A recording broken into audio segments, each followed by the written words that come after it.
Yeah, so this is my response from this week. So the first question of the problem is, how do the different materials assigned for this week shed light upon the relationship between international politics, 1950s, 60s, domesticity, and dominant notions of womanhood in the U.S.? So I'm gonna take it back to the video Atomic Cafe.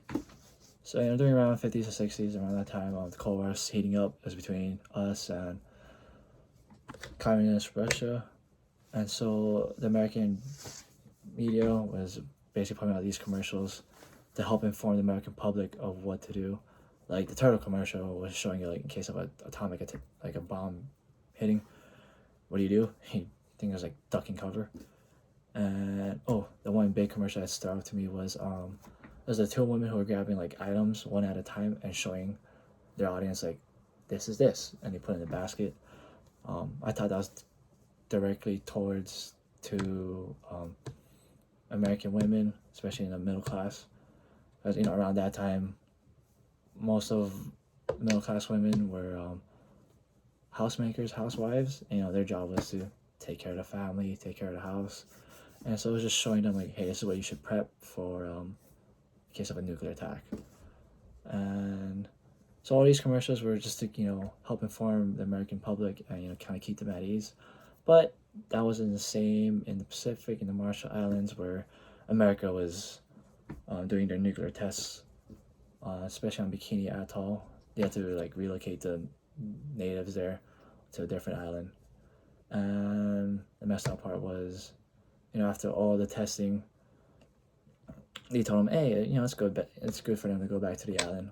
In reality, it definitely was not, because radiation, it doesn't just go away the next day. It stays there for many years.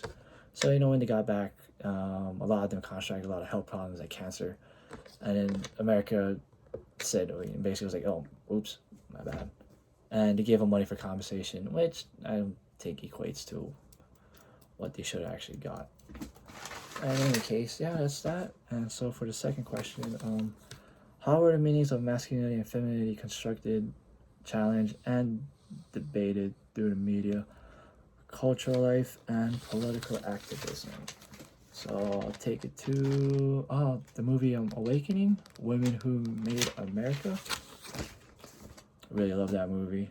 Kind of opened my eyes to a lot of things. And yeah, so what I learned through that movie was at that time, the I guess the dream, like the perfect, I guess the dream for like women that time like was to get married, um, and start a family, live in a suburb area, and with 4 kids, and basically become the housewife, the housemaker. And yeah, you just live your life with no complaints. And that was just what most of the middle class American women thought was like the end goal. Like that was what everyone wanted. And but then there was like women like, who was it, Betty Friedan, who wrote The Feminine Mystique. And she's like, she questioned like, is this what I really want? And she felt like, in her life, like, there was something missing in her life.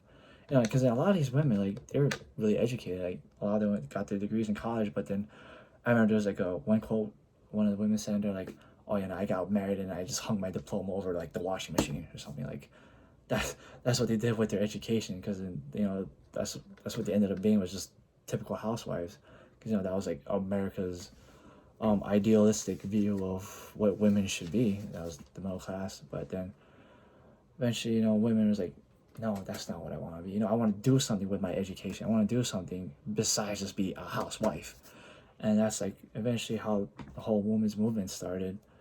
And yeah, eventually in time, women started uniting together, because then they want to start fighting for like equal rights. They want to be equal to men. During that time too, like when they were applying for jobs and all, like there's like a job section just for men, and then a job section only just for women. And of course, women were paid less. They were given way less job opportunities, and just everything in general. And so yeah, eventually, what was it?